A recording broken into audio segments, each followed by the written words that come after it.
Praise the lord. ప్రభు అయిన యేసుక్రీస్తు నామములో మీ అందరికీ ప్రత్యేకమైన వందనాలు తెలియజేస్తూ ఉన్నాం. ఎలా ఉన్నారండి? బాగున్నారా?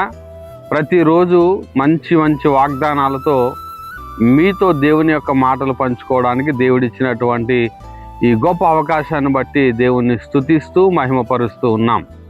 మరి మీ అందరి కొరకు ప్రార్థనలు చేస్తూ ఉన్నాం. దేవుని కృప మీకు మీ కుటుంబాలకు తోడై ఉండి నడిపించి బలపరచునుగాక. ఈరోజు మనమందరం కలిసి దేవుని యొక్క వాగ్దానాన్ని చూసుకుందాం. దయచేసి మీ బైబిల్ గ్రంథాలు తెరిచి 133వ కీర్తన 3వ చరణములో దేవుని యొక్క వాగ్దానం మనతో ఈ విధంగా సెలవిస్తూ ఉంది.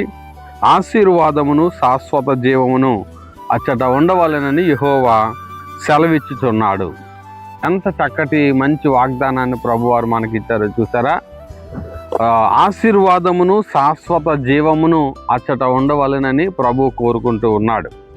ఈ ఆశీర్వాదము మీ కుటుంబాల్లో, మీ ఇంటిలో, మీ బంధువుల గృహాల్లో, మీ అందరి గృహాల్లో ఆశీర్వాదమును శాశ్వత జీవమును ఉండాలని ప్రభు కోరుకుంటూ ఉన్నాడు. మన వారందరూ కూడా మనల్ని ఏ విధంగా కోరుకుంటారంటే, వాళ్ళు పడిపోతే బాగుండు, వారు నాశనం అయిపోతే బాగుండు అని కోరుకుంటారు. అయితే మన దేవుడు మనల్ని బట్టి కోరుకునే అద్భుతమైన విషయం ఏంటంటే, మీ ఇంటిలో ఆశీర్వాదం ఉండాలని, మీ బ్రతుకుల్లో శాశ్వత జీవం ఉండాలని, మనందరి జీవితాల్లో ఇవి ఉండాలని ప్రభు కోరుకుంటూ ఉన్నాడు. ఈ ఉదయకాలం ప్రభు మనతో చెప్తున్నటువంటి మాట, ఆశీర్వాదమును శాశ్వత జీవమును నీలో, నీ ఇంటిలో, నీ గృహాల్లో ఉండాలని ప్రభు సెలవిస్తూ ఉన్నాడు. నువ్వు ఏ స్థితిలో ఉన్నా ఈరోజు దైవికమైనటువంటి ఆశీర్వాదము, దైవికమైనటువంటి శాశ్వత జీవమును ప్రభు నీకు, నీ కుటుంబానికి ఇవ్వాలని ఆశపడుతూ ఉన్నాడు. అయితే నీ కుటుంబంలో ఆశీర్వాదము లేక బాధపడుతూ ఉన్నావేమో, నీ కుటుంబంలో ఆశీర్వాదం ఎప్పుడు వస్తుందా అని ఎదురు చూస్తూ ఉన్నావేమో. అయితే ఈరోజు ప్రభు నీకు ఇస్తున్నటువంటి వాగ్దానం, ఆశీర్వాదమును శాశ్వత జీవమును నీకు, నీ కుటుంబానికి, నీ బిడ్డలకు,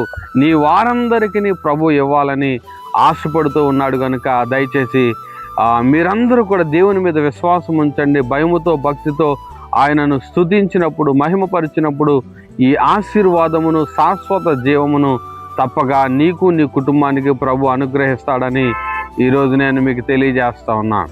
నువ్వు ఏ స్థితిలో ఉన్నా సరే ఆ స్థితిని మార్చి దానిని ఆశీర్వాదకరంగా, నీ శాపాన్నంతా తీసివేసి శాపమును ఆశీర్వాదకరంగా మార్చి, ఇదిగో నిర్జీవముగా ఉన్నటువంటి నీ జీవితాన్ని శాశ్వత జీవం ఇచ్చి నిన్ను దీవించాలని ప్రభు ఆశపడుతూ ఉన్నాడు.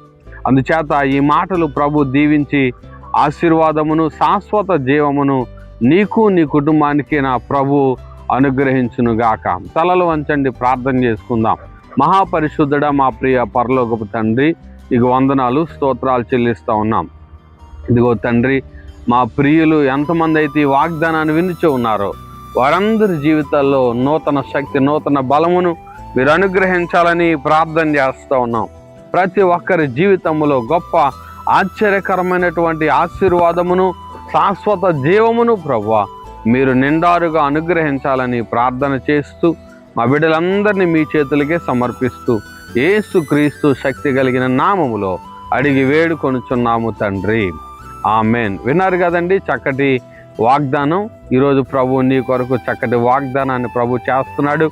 ఆశీర్వాదమును శాశ్వత జీవమును నీకు, నీ కుటుంబానికి మన దేవుడు నిండారుగా అనుగ్రహించునుగాక. అయితే ఈరోజు ఎవరైతే పుట్టినరోజులు, పెండి రోజులు జరుపుకుంటున్నారో వారందరికీ కింగ్ జీసస్ మినిస్ట్రీస్ తరపున ప్రత్యేకమైనటువంటి శుభాలు తెలియజేస్తూ ఉన్నాం. May God bless you, may God bless you all.